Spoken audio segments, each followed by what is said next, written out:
Salut la famille, bienvenue sur notre chaîne Famille Libota News TV. Vraiment, on a bien automisana, na actualité, ya nde ezali, musana na biso automisana de chaque jour, de tous les temps, de tous les jours la famille. Vraiment, toye balobi ce que côté pour la première fois, en tout cas, abonne-toi ko okozala jamais dessus. Neli bino mo elema moko bande kunanga na bino to meka kolanda yango na nso to landi après to sala analyse na biso suivre la famille. Vous provoquez de rien, tu besoin de sa réponse.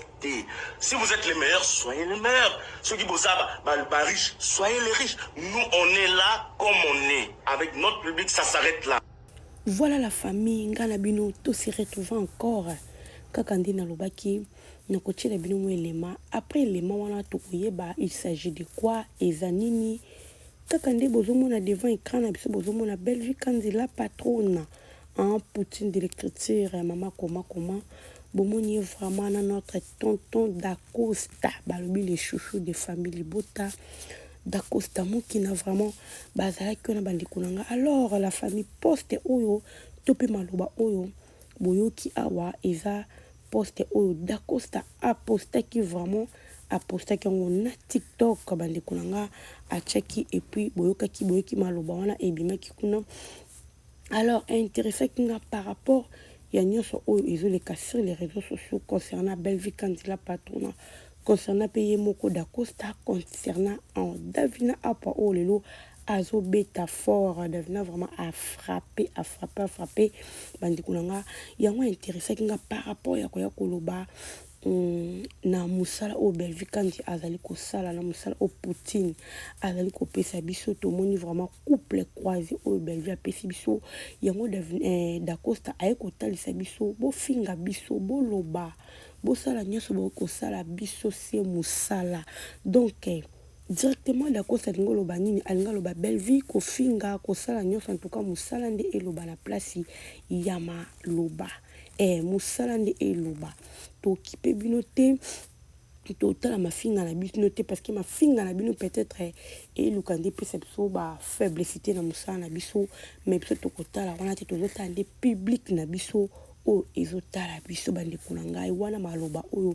elobi na video wana oyo vraiment ya biso moko Dacosta a posté qui est na Bellevue pour dire que la vidéo concerne Bellevue et puis Dacosta par rapport ya dire il y a réseaux sociaux la famille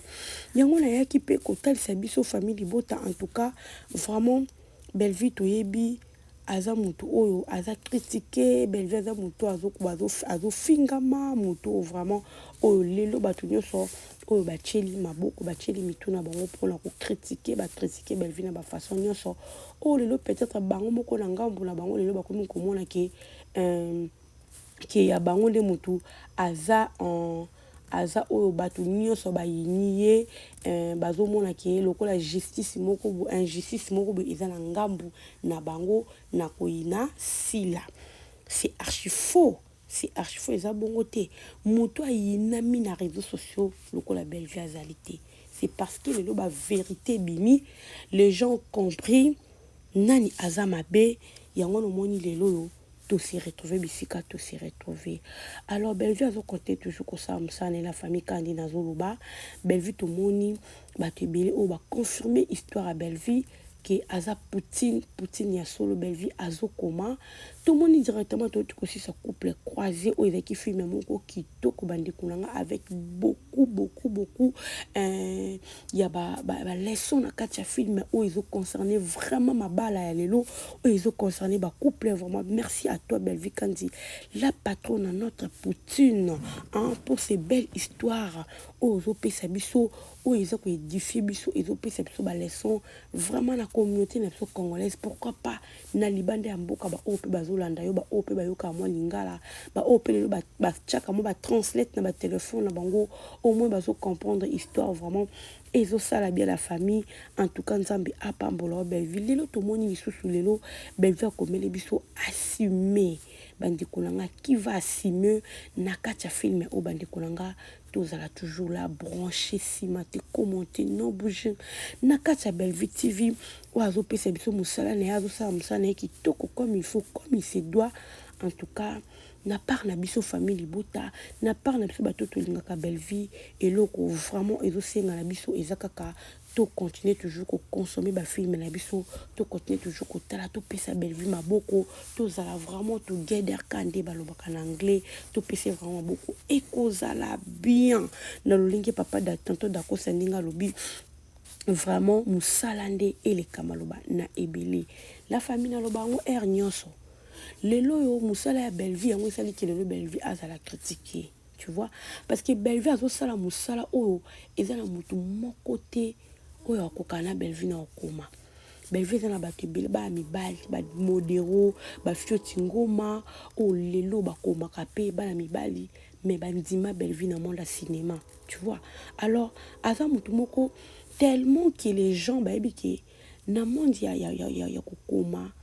oyo ezalaki ke lelo mo befai tosala baconcurrence moko eza loyale mais lelo soki baconcurrence ezalaka loyale te c'est parce que bamonaki na niveau ya belle vie ya kokoma en tout cas moto akoka na azali te alors il fallait bakocha wana mafinga ka nde nalobaka mafinga ezalaka mpona bafaible moto afingaka aza faible mpo moto aza fort afinga te moto vraiment aza fort afinga te akenda na bapreuve azolakisa likambo pampa esili azalaka na te mpona ya kofinga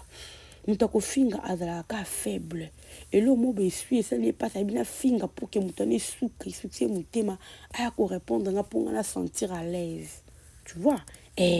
donc bafaible nde bazalaka bongo alors tellement ke biso tozalaka bafaible te toyaka mpona kofinga te tozoya kosala nde promotion ya bafilme na biso tosalaka vraiment promotion ya belle vie mais s'il y a quelque chose à parler oyo bazoloba oyo ezali concerné belle vie na ndenge ya mabe en tout cas vraiment tozalaka na mpona koya koloba parce que aza moko ya bacomédien moko oyo azosala biso mosala ya kitoko tozosepela mosala ya belle vie alors tokolinga jamais lelo mafinga ekota ezwa place na kati ya vie ya belle vie parce que belle vie a aidé vraiment bato ebele na monde ya théâtre belle vie aza wana motu moko oyo azopesa bato espace azolakisa bato niveau nini bakoki kokoma filme c'est pas donné à n'importe qui eza na motu nyonso te oyo azalaka na eloko wana kati na ye azokoencadre bato alakisaka bango mosala oyo ye ayebi en tout cas bato nyonso baza na facilité wana te nakoki oloba alors belle vie aza na facilité na mpe aza facilité kutu c'est trop dire mais motema wana ya koluka kolakisa moto eloko eza donné à n'importe qui te lelo tomoni basiana bakomi kokoma oyo baye lelo na monde ya théâtre eya na bato mosusu akoki koluka kokanga na ye aolakisani mosu eloko oyo ayebi te oyo atangeli amoneli mpasi na baina wana amoni mpasi alors motu moko atangeli te ayeka formation epa belle vie alakisa ye bato mosusu akosala yango te mais belle vie azala na motema wana te azala na motema kofongwama alors bamitema bongo ezalaka rare la famille yango bozomona lelo belle vie aza kombati lelo baolobaki non eza na bachaîne mosusu oyo eza eleki belle vie c'est archi faux totala actualité nde ezokende totala vraiment et puis na obeta sete na eloko oyo esalami lelo tomoni belle vie aza invité chez Barbara tomoni vraiment invitation spéciale oyo belle vie azwaki tomoni belle vie na kati wana na bagrand tomoni batonton Jacob mpe tomoni bango na kati kuna bandeko na nga ezosala bien elle est vraiment considérée et puis elle n'est pas agitée belle vie azalaka agitée te na makambo boye osentir ke mutu moko boye vraiment oyo azopesa elengi na monde ya comédie mutu aza considéré partout tout le monde baza wana mpona koconsidéré bandeko na nga bazoconsidéré belle vie bazopesa bainvitation na bagrand événement si yango wana nde mutu esalaka mutu ozomona ntango oza considéré na baévénement minene yango nde mutu esalaka mutu elakisaka ke mutu oyo bato bazotala ye bato bazomona comment azosala mosala na ye c'est-à-dire mosala ya moto oyo ezokende malamu bandeko na nga eza nde ya mwana belle vie ntango tozomonaka belle vie na baévénement minene bongo tozomona belle vie en tout cas c'est notre fierté en tant que famille libota eza fier na biso komona belle vie na baévénement ya bongo na bacérémonie ya bongo oyo bato ebele bakoka kobenga bango te alors si lelo belle vie aza considéré na babisika nyonso wana c'est parce que bazo sentir qu'il y a une responsabilité aux akati na belle vie, il y a une considération, il y a une valeur au azo pesa na babiloko nyonso wana bayebi ke belle vie akopesa biso en plus ne loko tozo sala tozo mona ye azalaka marraine babisiki ebele bazo benga ye, c'est pas de la blague bande konanga, eza facilité et puis c'est pas donné à n'importe qui. Alors tout le cas to bomba belle vie, tout le cas to protéger belle vie. Ozomona to protéger bande konanga, to bimise ne loko o eza mafinga, to bimise ne loko o bato bazoluka ko latise yango. Yango ton biso bato toyaka ko sala ba analyse pour na belle vie. Eza te ke tokoki ko luka ka malobo bazo ko lobela belle vie biso to tika non. Il faut toyaka ko luka ko sala ba recadrage na maloba o ya mabe oyo bato balaitaka belle vie. So ba ye biso photos zwaka yango to luka ko éclaircir bato to longolaka yango bande konanga. Tozana pona ko défendre dans le bon et dans le mal. Na bisika balobeli mabe biso photo ya koloba malamu. Na bisika balobeli malamu biso photo ya encourager to matcha sous moto. C'est ça o ezali rôle na biso na kati ya famille bota pona kolobela belle vie la famille. Ozomona. Donc vraiment bino bato botalaka biso famille bota botena absolu regarder. Botena absolu regarder so to moni sika mo balobeli belle vie mabe to ko sala émission. Toza na droit wana. Parce que na kala bato wana nyonso o bazaki contre belle vie bande ko mona belle vie azaki na bato te. O bakoki kolobela e, o bakoki koya ko cha appui. Lelo ba mona vraiment que oui, belle vie pas comment la bato. O ba koma pe koya koloba so bolobi likamba ya koloba malgré que belle vie aboyaka yango, malgré que belle vie a refusaka yango, belle vie a longolisaka bato be mission la famille ba o ba ebite boyoka ke belle vie so ko c'est l'émission ko finga en tout cas longolisaka bato alongolisaka bato na landa ki émission de komoka ute koloba ke ba belle vie bango nyonso wana ba sepelaka na eloko parce que balingaka batia ba na miniature bandeko. Soko za artiste jamais okokolo baba cha na miniature te. En tant qu'artiste, il faut ka oluka okoki jamais ko interdire bato. Un bon artiste jamais akoki koloba na bato ki bo changa na miniature te, non. Et ça dans le bon et ça dans le mal. Bato ba ko na miniature. Bato ba loba n'importe quoi, ba loba oba ko koloba. Mais du moins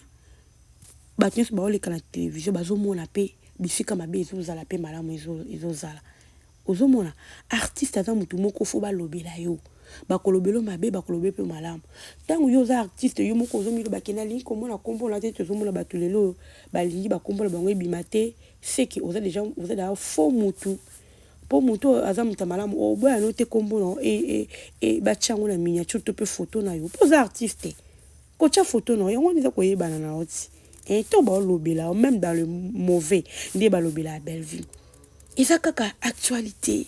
ozomona eza na bato ba ko défendre, eza na bato ba ko comprendre que muto azane bongo ti ozomona eza pe na bato ba ko comprendre que c'est comme ça être artiste. Alors ko luka ke o longwa o na vie na YouTube ekendaka boy wa ko cha photo nanga akozwa ba vite to pe ba ko kanga chaîne to pe ba non wana eza ki faiblesse tinga na lubango. Et il est faible, c'est être faible. Et puis aux artistes, pour moi, aux artistes, jamais on va lober l'actualité. On lober l'actualité dans les bons, dans les mauvais. Alors, bateau bazolo baki, dans tout le monde a moutou boité, maman moutou nabiso, maman nabiso, aya ko répondre bateau. Bon, bien, bon, moi, là, bébé, ko répondre bateau. Ben, je finga mina niveau nyonso. Depuis quelle année? Bosso mon bébé ko répondre. Et de la kaba chroniqueur na ba chroniqueur. Ah, c'est ça. Hein, tu peux ba fan. Ah, donc, en tout cas, boy ba musala bo sala. Boy ba musala bo sala. Journaliste moko tango yeko défendre mutu na yo mutu ayebi o na oloba likambo ami yebi. Tango yeko défendre yebelo nyozo loba. Parce qu'un bon artiste va répondre tout le monde a belle va répondre les autres peut pas répondre mais ma bezande ya ko pesa kama mutu moko bazo finga batu na kombolo yo pesa sous valeur ya on est tout le monde a mabe on est tout le monde a mabe pour batu sous ba finga na kombolo ko pesa valeur ten soko olanda te tikango ka bongo mettons ko pesa sous valeur mo boy au bois qui c'est que yo peno vivre ndine loko wana hypocrisie c'est que yo vivre ne loko wana la famille. Tout ça la hypocrisie. Voilà la famille. Yonkana ki oloba, yonkana ki ebisa biso vraiment tout ça on a tous à la connecté, cimenté, non bouger dans ta chaîne. Il y a Belle Vie TV et puis Famille Bota. Tout consommer film et biso. Lelo, j'espère que tu as là. Tu essaies du film et puis tu as la présentation de la première partie. En tout cas, tu as la bébé pour consommer. Natiki Bino, on se retrouve à la prochaine.